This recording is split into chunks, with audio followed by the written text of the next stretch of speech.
guys, welcome back to my another blog বলতে পারো, story বলতে পারো, যাই কিছু বলবে। এটা একটা স্টোরি বলছি আমি, দ্যাটস নট আ ব্লগ।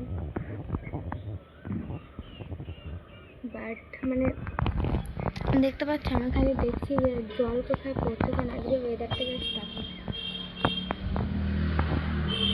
আজকে ওয়েদারটাও ওই মেঘছা ওয়েদার করে আছে। তো এটা স্টোরি হচ্ছে আমার অ্যাক্টিং বিষয়ে আমি কিছু বলতে চাই।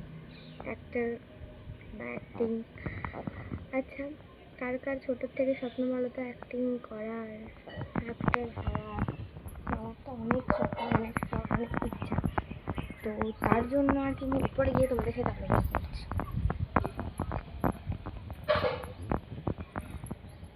এখন চলে এসেছি উপরে। তো যে টপিক নিয়ে আলোচনা করছিলাম, যে কার কার ইচ্ছে বলো তো আমার মতো অ্যাক্টিং করার বা অ্যাক্টার হওয়ার। আমার তো ছোটোর থেকে অনেক ইচ্ছা ছিল যে আমি অ্যাক্টিং করবো বা অ্যাক্টার হব। তো আমি এমন অ্যাক্টিংয়ের আমার অ্যাক্টিংয়ের নেশা ছিল, মানে বলে বোঝানো যাবে না, ভীষণ নেশা ছিল আমার। তো সে থেকে সব করে ফেলছি আমি। তো আমার মনে হতো কি যে আমি যদি অ্যাক্টিং করি তাহলে আমি খুব বড় একটা, আমার অ্যাক্টিং তো এমনিতেও আমার অ্যাক্টিং খুব ভালো করতে পারি আমি, মানে যে কোনো সিন দিয়ে দাও করে দেবো। তো আমি ভাবলাম যে তাহলে আমিও টিভি সিরিয়ালে চান্স পাবো, এইসব মনে হতো আমার। এবার একদিন কি হবে না, ছোটোর থেকেই আমার সিরিয়ালের নেশা, ছোটোতে আমি যখন টিভি দেখতাম তখন যেটাই দেখতাম, যেমন আমার মিঠাইটা একটা জনপ্রিয় সিরিয়াল, মিঠাই, তারপরে হচ্ছে ওই মন বোঝে না, হ্যাঁ মন বোঝে নাই তো, সে পাখি ছিল, আর কে একটা ছিল পাখি, মানে মেয়েটার ক্যারেক্টারটার নাম ছিল পাখি।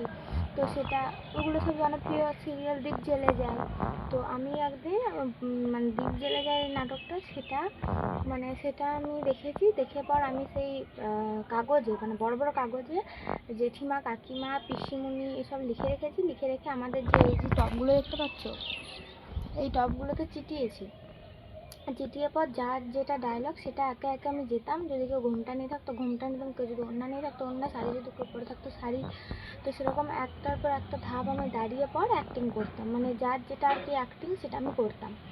তো এবার অনেকে দেখতো, মানে আমাদের তখন এই ছাদটার সিঁড়ি হয়নি, তো তখন এখান থেকে মানে এটাও তখন হয়নি, এই যে ঘরটা দেখতে পাচ্ছ এই সাদাটা, এটা কিন্তু হয়নি তখন।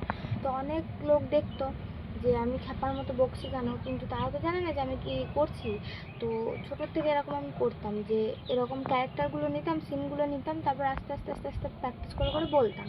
এবার একদিন কি হয়েছে, একটা মিঠাই সিরিয়াল বেরিয়েছিল, তোমরা জানো, যেটা এখন অনেক জনপ্রিয়, তো এখন না তখন থেকেই। তো সেরকম মিঠাইয়ের ক্যারেক্টারটা আমি নিয়েছি। আমার না খুব মানে সেই নিপা আছে, যে তার ক্যারেক্টারটা খুব ভালো লাগতো, মিঠাইয়েরও ভালো লাগতো, তারও খুব ভালো লাগতো। নিপার আমি একদিন মিঠাই হয়েছি, তো মিঠাইয়ের যে সিনটা ছিল আমি বলে দিচ্ছি, 118 নম্বর যে সিনটা ছিল, 118। তো মানে যে এপিসোডটা ছিল আমি সেটা ক্রিয়েট করেছিলাম, মানে সেটা এখান থেকে, মানে মিঠাইয়ের যে পিসি ছিল, তারপর যেসব ছিল, একটা নৃত্য অনুষ্ঠান হয়েছিল মনে হয়, হ্যাঁ মনে পড়ছে, নৃত্য অনুষ্ঠান হয়েছিল, সেটা আমি ক্রিয়েট করেছিলাম। মানে এত প্রচণ্ড আমার অ্যাক্টিং করার নেশা ছিল।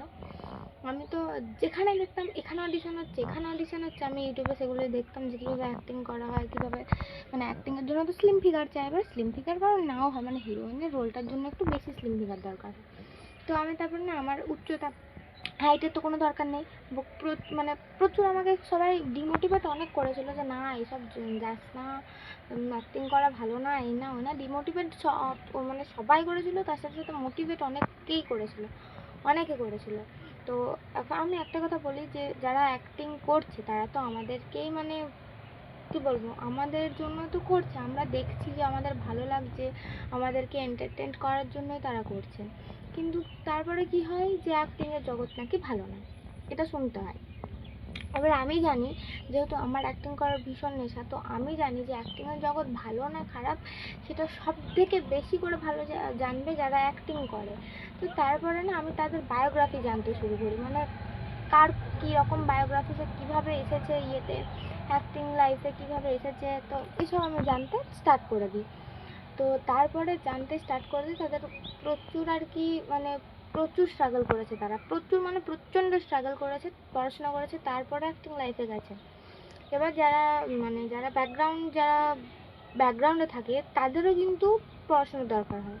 মাঝে মাঝে এমন সিন তাদেরকে দেওয়া হয়, মানে আমি আর কি শুনেছি বায়োগ্রাফি, মানে তাদের আর কি মানে তাদের সম্পর্কে জেনে তারপরে আমি বায়োডাটা জেনে বায়োগ্রাফি করছি, তখন থেকে তাদের বায়োডাটা জেনে আমি তারপরে তো মানে তোমাদেরকে আমি বলছি, বায়োডাটা জেনেছি তারপর তোমাদেরকে আমি বলছি, তোমাদের কাছে কথাটা আমি শেয়ার করছি। তো এইটাই জানো তো আমার মানে প্রচুর, আমাকে কান্নার রোল দিয়ে দাও, হাসির রোল দিয়ে দাও, খলনায়িকার রোল দিয়ে দাও, হিরোইনের রোল দিয়ে দাও, আমি পেরে যাবো। বাট একটা জিনিস আমার খুবই খারাপ লাগে যে প্রচুর টাকা যায়, মানে দেখো ডাক্তারি করতে গেলে তো আরও বেশি টাকা যায়, কিন্তু অ্যাক্টিং লাইফে যেতে গেলেও প্রচণ্ড টাকা খরচ করতে হয়। বাট আমাদের বাড়ি থেকে কেউ কখনো মানা করেনি, যে যা পারছিস কর, কিন্তু একটা কাজ কর। তো এবার আমার যেহেতু ছোটোর থেকে অ্যাক্টিংয়ের নেশা, এবার বড়ো হয়েছি, আর বড়ো হয়ে তো পার্সোনাল কিছু এফেক্ট পড়ে, পার্সোনাল মানে প্যাশনের ওপর এফেক্ট পড়েই, এবার সেরকম ইফেক্ট পড়েছে। কিন্তু আমি তখনও হাল ছাড়িনি যে ইফেক্ট পড়ছে পড়ুক গিয়ে, আমি হাল ছাড়বো না, আমি অ্যাক্টিং করে যাবো। তো তারপরে বড় হওয়ার সাথে সাথে সময়টা বদলেছে, সময়ের সাথে সাথে মাইন্ডটা চেঞ্জ হয়েছে আমার। তো বলতে গেলে এখন আর ওসব দিকে মানে মন যায় না যেতে, বিরক্ত লাগে। তো যেহেতু আজকে আমি অ্যাক্টিং মানে আমার যেটা প্যাশন ছিল, আর ডান্স তো আমি ডান্স না শিখো, আমি ভীষণ ভালো ডান্স করি। ছোটোতে শুধু খালি একবার শিখেছিলাম, বাট তারপর থেকে আমি ডান্স ভীষণ ভালো করি।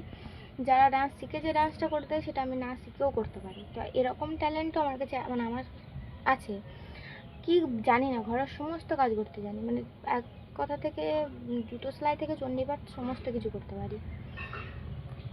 ব্যাস এটাই, মানে এগুলোই শেয়ার করার ছিল আর কি। অ্যাক্টিং কেরিয়ার নিয়ে আমার কিছু বলার ছিল, যে অ্যাক্টিং আমার কতটা ভালো লাগতো, কতটা আর কি আমি মানে হবি কি আমার নিজের একটা কেরিয়ার তৈরি করতে চেয়েছিলাম আমি অ্যাক্টিংয়ের সাহায্যে। বাট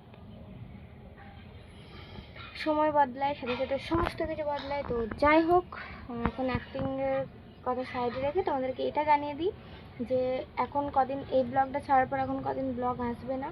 তো তারপরে কন্টিনিউ ব্লগ আসবে, কারণ আমরা শুক্রবারে চলে যাবো মামাবাড়ি। তো তারপরে ব্লগ আসবে বাট দেরিতে করে আসবে, কারণ মামাবাড়িতে যেহেতু 24 পর ব্লগ করবো, মামাবাড়ি যাওয়ার ব্লগ করব, সমস্ত কিছুর ব্লগ করবো। বাট সেটা দেরিতে আসতে পারে, কারণ আমার ফোনের রিচার্জটা শেষ হয়ে যাবে, আর জানি না কবে রিচার্জ হবে। তো যাই হোক, তোমরা কেউ আমাকে মানে সাবস্ক্রাইব তো করে রেখেছো, আনসাবস্ক্রাইব কেউ করে দিও না। তো যাই হোক, আমি একটু গড়বড়ি হয়ে যাচ্ছে, তো এটাই বলার ছিল। তো চলো এখনকার জন্য টাটা গাইস।